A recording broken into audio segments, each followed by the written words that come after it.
Evelyn is the name I go by. Last November, I celebrated my 67th birthday. Since Harold's passing, I find myself living alone now.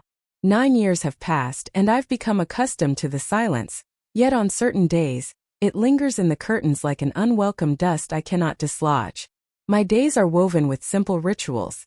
Nourishing the birds, nurturing my herb garden, and crafting notes that remain unsent. During the previous summer, my grandson Jonah inquired whether he and his friend might come for a weekend visit. I agreed without a moment's hesitation. Without fail, I find myself agreeing to Jonah's requests. At the age of 21, he finds himself navigating the world of college. He stands tall, a reflection of his father, yet possesses a kindness that echoes his mother's warmth. There exists a gentle quality within him that remained unyielding, untouched by the tumult of adolescent defiance. And his companion Dean was unfamiliar to me. At the age of 22, Dean found himself at a crossroads. Perhaps 23. I found myself in a state of uncertainty. He possessed an ancient wisdom for one so youthful, the manner in which he observed the world, as if he perceived depths beyond what was expected. His dark hair, perpetually tousled, framed a gaze that could steal the breath from your lungs in an instant. They made their entrance on Friday afternoon. I prepared a refreshing batch of iced tea. We lingered on the porch, engaging in conversations that danced between the trivial and the profound. Jonah set his phone to charge within the confines of his home, and then succumbed to the allure of a restful nap. Dean chose to remain. It was the inaugural moment I became aware of it, the manner in which he gazed at me as I spoke. Impolite, not disregarding, yet entirely engaged. It had been ages since anyone had regarded me in such a way. Our conversation stretched on for more than an hour, on the subjects of literature and melody, reflecting on how the world resonates with a heightened intensity compared to days gone by. He expressed a fondness for tranquil settings. I shared with him how this house once thrummed with life, laughter, jazz melodies, spirited debates over dinner, and now the walls had absorbed the stillness. He remarked, "That's the reason I appreciate it. It seems that in this place nothing artificial endures." On that evening I prepared the meal. Chicken marsala, vibrant basil plucked straight from the garden. With swift bites, Jonah finished his meal and vanished upstairs, laptop in tow. Dean lingered to assist me with the dishes. I informed him that it was not necessary. He remarked, "I understand. Yet I desire to." In quietude we stood shoulder to shoulder, the dishes glistening under the warm water as we scrubbed away the remnants of our meal. Once my arm grazed against his. Only a single time. I reassured myself that it held no significance. Yet, in the stillness of that night, as I reclined in bed shrouded in darkness, the sensation lingered, palpable and undeniable. The following morning, Jonah departed at dawn, claiming he needed to rendezvous with friends in town. Dean was meant to depart alongside him. Yet he remained. He mentioned that Jonah had overlooked something, and that he would remain there until Jonah returned. He lingered throughout the entire day.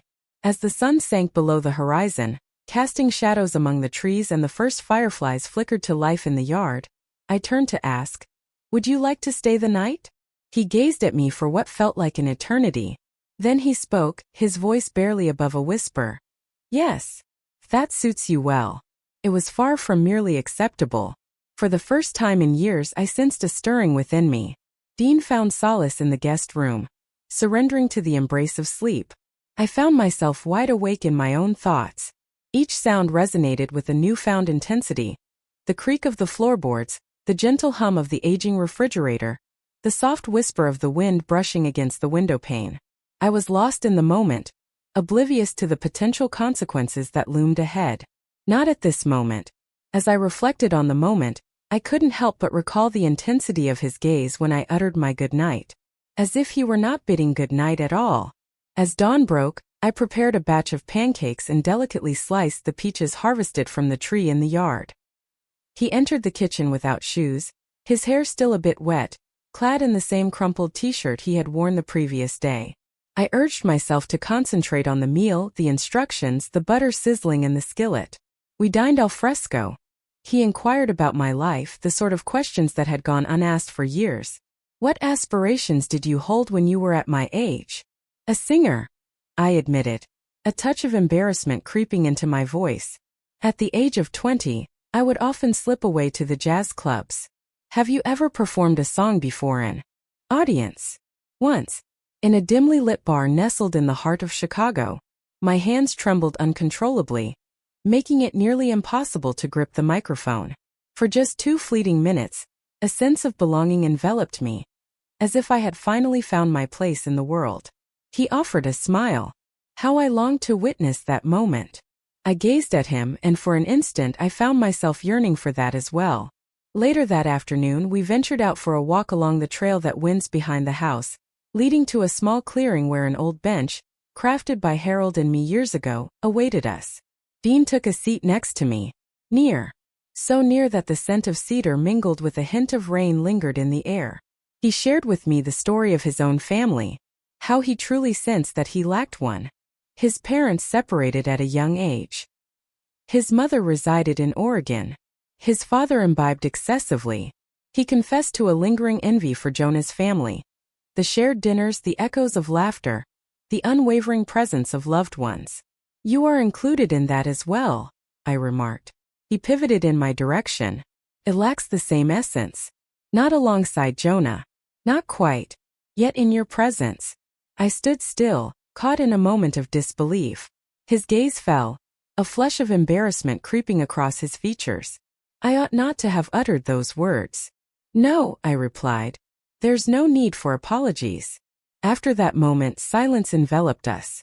We simply took our seats. Upon our return, I prepared a pot of tea. He inquired whether we might indulge in a viewing, a film, or perhaps anything that caught our fancy. I settled in with a classic black and white film that once captured my heart. We perched on the couch side by side, yet our bodies remained apart. Until we finally did. It began with the gentle caress of his hand against mine. Then remaining in that place, I remained steadfast, unwilling to retreat. As the credits began to roll, he turned his gaze toward me. Not with hunger. Not even with longing. Embracing optimism. May I remain here? He inquired. You've arrived, I murmured. He leaned in gradually, with a carefulness that suggested he was offering me every opportunity to decline. Yet I refrained. Our lips connected, tender, inviting, hesitant. In that moment, a familiar whisper echoed within me, uttering words I hadn't contemplated in ages. Allow yourself to embrace it. Only a single time. It was well past midnight when I first heard him lingering outside my bedroom door. A gentle rap. There is no immediate need for action. Refraining from assumptions. Simply present. I propped myself up in bed, my heart racing in that timeless manner that only occurs when something irrevocable looms on the horizon. The door creaked open, revealing what lay beyond. He lingered in sweatpants and a t-shirt, barefoot, his hair a chaotic mess as if sleep had eluded him entirely. He remained silent. There was no obligation on his part. I moved to the side. He stepped into the room with a deliberate slowness, as though it were hallowed ground. We took our time. Not a single moment. He perched on the brink of the bed, lost in thought. I found myself standing beside him. He gazed at me as if seeking approval from the cosmos itself. I remained silent. My fingers grazed his cheek. His hand grazed my waist, hesitant initially but soon firm. When our lips reunited, the experience was transformed. It transcended mere curiosity or rebellion. It revolved around acknowledgement. The pace was languid, excruciatingly slow. It was as if neither of us wished for the moment to slip away. If we were to extend it sufficiently, perhaps it could transform into something enduring. His hands bore the freshness of youth. Mine were not. Yet they discovered a cadence. A tenderness emerged that rendered time inconsequential. We refrained from uttering one another's names. We did not murmur our promises. We allowed the silence to convey what words would have tarnished. In the stillness of the night we remained entwined, lost in the shadows for what felt like an eternity. I glided my fingers through his hair. He nestled his face against my shoulder as if it were his rightful place. Are you all right? He finally murmured. Indeed, I replied. Are you? He inclined his head in acknowledgement. I hope this choice is not a misstep. It is not. I truly meant it. God help me, I truly meant it. The moonlight glided over the polished hardwood floor. I observed the contours of his back, undulating rhythmically next to me, and contemplated. This will alter the course of everything. Yet, in that gentle, perilous quietude, wisdom felt like a burden I was unwilling to bear. I simply wished to exist. The dawn that followed seemed almost surreal. Sunlight streamed through the curtains as it always did, caressing the bed, the floor, and the weathered chair in the corner. Yet it seemed as though it was reaching into an uncharted realm, a presence that had not graced the world a mere 24 hours prior. Dean lay beside me, lost in slumber, his body gently turned toward the void I had created in the bed. I observed him for a brief moment, absorbing the tranquility that graced his features. Youthful, free from the weight of worries.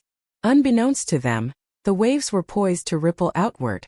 I dressed in silence and made my way to the kitchen, my body aching in ways I hadn't experienced in years, a pain that resonated not only physically but also deep within my emotions, as though a fragment of my being had been unraveled and reconstructed into the essence of truth. I brewed a cup of coffee. I gazed at the percolator as if it held the keys to my questions. At approximately 9 he appeared, eyes heavy with sleep, shirt absent, hair in a delightful disarray. He smiled at me as if we existed in a moment suspended in time, as if nothing needed to be defined. We sat in quietude, sipping our coffee, yet within me a tempest was brewing. What would Jonah's gaze reveal if he ever discovered the truth about me? Would he perceive treachery, deceit, insanity? And what if, in the depths of his heart, Dean found himself filled with regret? I shattered the stillness. Dean, about last night. He raised a hand with a soft grace. There's no need for an apology. Kindly. Only if you truly mean it. I do not, I replied. Yet fear grips me. I am as well. Yet I harbor no regrets. He approached, placed his coffee aside, and enveloped me in his embrace. Simply embraced me. For a fleeting instant, I allowed myself to entertain the notion that it might truly be that straightforward. On that afternoon he carefully packed his bag. Our farewell lacked the flourish of a grand cinematic moment. He made no promises and I made no inquiries. He embraced me tightly and for what felt like an eternity at the threshold. You made me feel acknowledged, he murmured. You completed me. You brought me back to the realization of my own existence, I said. And just like that he vanished. Left behind, I found myself surrounded by the lingering echo of footsteps, the faint aroma of his shampoo clinging to my sheets, and a silence that weighed more than any I had previously experienced. For weeks, silence enveloped me, his absence echoing in the void. I was taken by surprise. I endeavored to persevere, shopping for groceries, gathering for book discussions, and enjoying Sunday dinners with Jonah. Everything. Yet I had transformed. The woman they encountered at those dinners, the one beaming at checkout counters, she had brushed against something taboo, something gentle.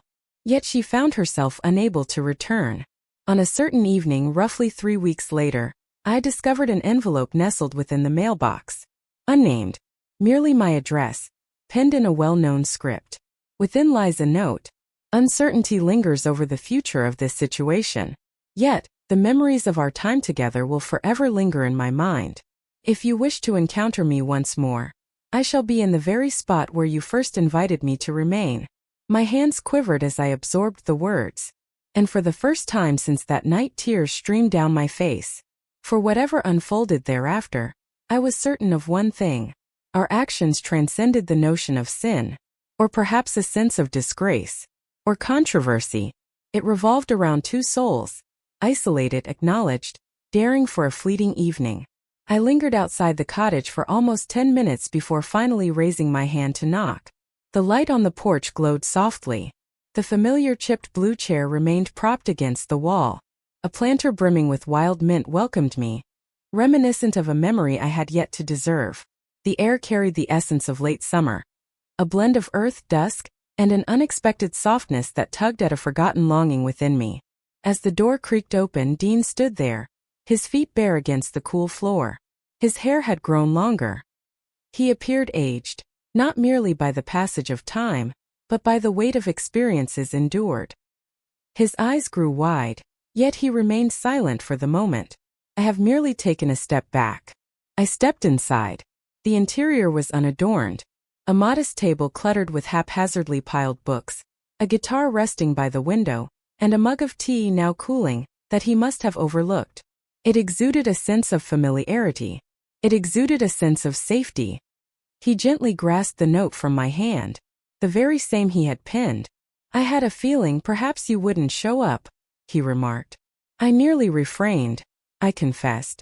Yet, it wasn't due to a lack of desire. We took our seats. The silence held a certain ease. It felt like an old friend. It enveloped us in a hushed assurance. I recounted the weeks that ensued, the weight of remorse, the exquisite allure, the pain. How I'd find myself smiling at the emptiness around me. How my pulse would race at the mere glimpse of anything that brought him to mind. The scent of mint, the sound of music, the sensation of bare feet on hardwood floors. He absorbed every word, his attention unwavering. Then he remarked, "I wasn't certain if I ought to make contact. Yet I felt compelled to make an attempt. I'm pleased you took that step." He extended his hand toward mine. The warmth enveloped everything, a steady presence that exuded certainty. "I refuse to feign simplicity in this matter," I declared. "Perhaps chaotic, or delicate. I understand. However, that does not render it incorrect." And in some inexplicable way, I found myself believing him. That evening, I chose not to remain. Our conversation stretched on for hours. We immersed ourselves in the sounds of an old record. He escorted me to my car and pressed his lips to mine softly, as if seeking my consent all over again. Upon arriving home, I found myself seated in my driveway, the engine silent, as I observed the moon gracefully slip behind the clouds. A change had occurred once more. Nowhere to be found. Within me, fear no longer held its grip on me. Free from judgment. Not from yesteryear. Not even of what lies ahead. For I had embraced this, not as an error but as a significant instant. At times, love is simply the bravery to immerse oneself completely in a fleeting moment, fully aware that it cannot endure. Dean and I never evolved into a narrative with distinct chapters. We never crafted a life in unison. Yet we continued to pen our letters. Our paths crossed 2 more times. Each moment was marked by a serene honesty, a gentle softness that enveloped the air. And when it concluded, as expected, devoid of theatrics, we felt no sorrow. What we shared was not merely a detour. It stood as a portal. And I, a woman who believed she had seen all that life had to offer, stepped through it. Perhaps that is the most outrageous revelation of all. I certainly didn't allow him to spend the night. Yet, I allowed myself to experience those emotions.